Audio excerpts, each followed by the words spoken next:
On behalf of the Wyndham City Council, I'd like to welcome you back to the Habitat Gardening short film series. The topic for today is Lizard Havens Explained. I'd like to acknowledge the people of the Kulin Nation as the traditional owners of the land that we are filming on today, and pay my respects to the elders past, present and emerging. Today we're going to talk about how to create lizard havens, as we are trying to attract our reptiles back into our yards. Wyndham is known for a number of reptiles, a good variety in fact. We have the blotched blue tongue, the eastern blue tongue, we have the Cunningham skink, which is the largest of them all, we have garden skinks, we have marbled geckos, we also have Jackie dragons, and we have the legless lizard. Here are some pictures so you can become familiar with what they look like when they appear in your garden.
Lizards have particular requirements in order to be safe and healthy. And if you are trying to encourage them into your garden, it's important that these requirements are met. If you're trying to attract them to just pass through or stay a little bit longer, we'll need to make sure that we've established the right habitat for them. Lizards are often predated on by their natural predators, such as kookaburras, magpies, herons, butcherbirds, and birds of prey. However, they are most vulnerable when they are in areas where there are cats and dogs. To help them move safely from one place to another, think about laying hollow logs on the ground to create small corridors. Lizards will often rest and sleep in hollow logs as it protects them from the sun, wind and rain as well. As many of you know, lizards are thermal powered, and the warmer it is, the more active they are.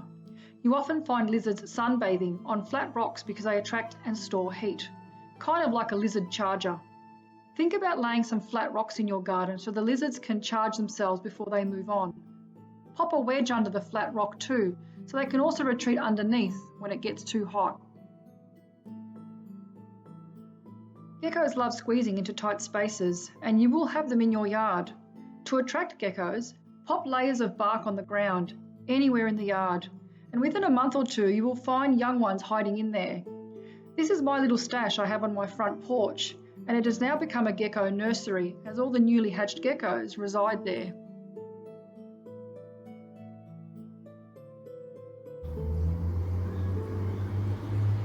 Also consider planting trees with shedding bark, as the geckos do live in these gaps too. I can often peel back bark on any of my bark shedding eucalypts and without fail stumble across a gecko sleeping. And plants like staghorn and elkhorn ferns are a popular hotspot for geckos.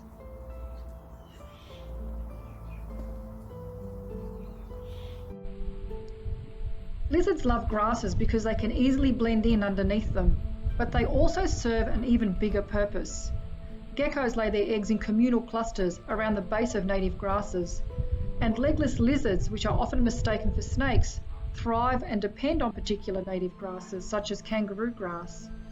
Grasses are soft and look brilliant when in mass plantings, and by adding these to your garden, you have a very high chance of attracting all the right reptiles.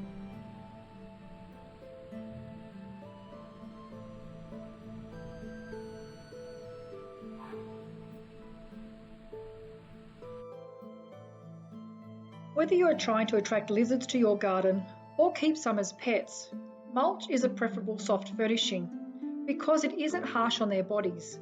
It is easy for them to walk across and it isn't abrasive, and it also allows them to dig and to bury themselves when it gets too hot or too cold. Blue tons love to forage for bugs, so layers of mulch are perfect for this.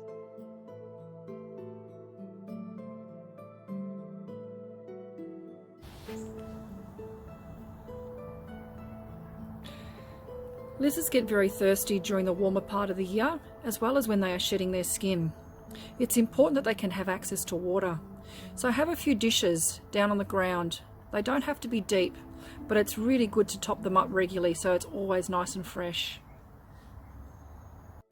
Lizards are great when it comes to keeping your bug population under control. And you may have already noticed that your resident blue-tongued lizard that's hanging around has a bit of a preference for snails. Lizards are also mostly omnivorous, which means they have a preference for both meat and vegetation. And this means they'll eat things like snails, slugs, crickets and worms, as well as thistle flowers, berries, and also fruits in the garden. And don't be surprised if you happen to stumble across a blue-tongued lizard feasting away on your dog food if it's left outside, as they have developed a bit of a palate for this food item. All Australian wildlife is protected under the Wildlife Act, and this includes reptiles and snakes. If you happen to see any reptiles in your garden, enjoy them, but don't harm them.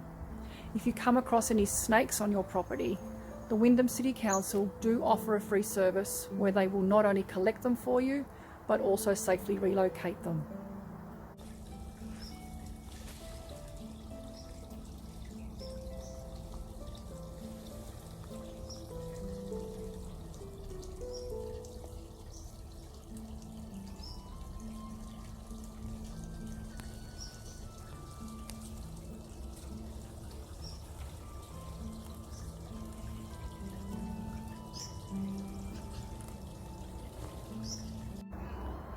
The blotched blue-tongued lizard you just saw in the video is Darren, and he is one of my pets that I keep with all my other reptiles. I am solely responsible for him as he lives in a secure garden. If you are considering keeping blue-tongues as pets, please ensure you buy them from a reputable breeder. Whilst most of our blue-tongues don't require a license to keep them as pets, it is important that they are not caught from the wild, as this is highly illegal and it's also really detrimental to the animal. If you happen to stumble across a blue-tongued lizard, don't be alarmed. They may threaten you with lots of hissing and poking out their big blue tongues, and they may even give you a bit of a bite if you try to pick them up. So your best is to just leave them alone. Just enjoy them as they are passing through your yard.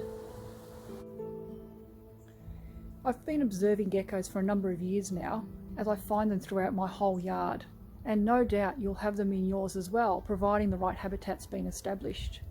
I'm going to show you now how easy it is to find them, even during the day.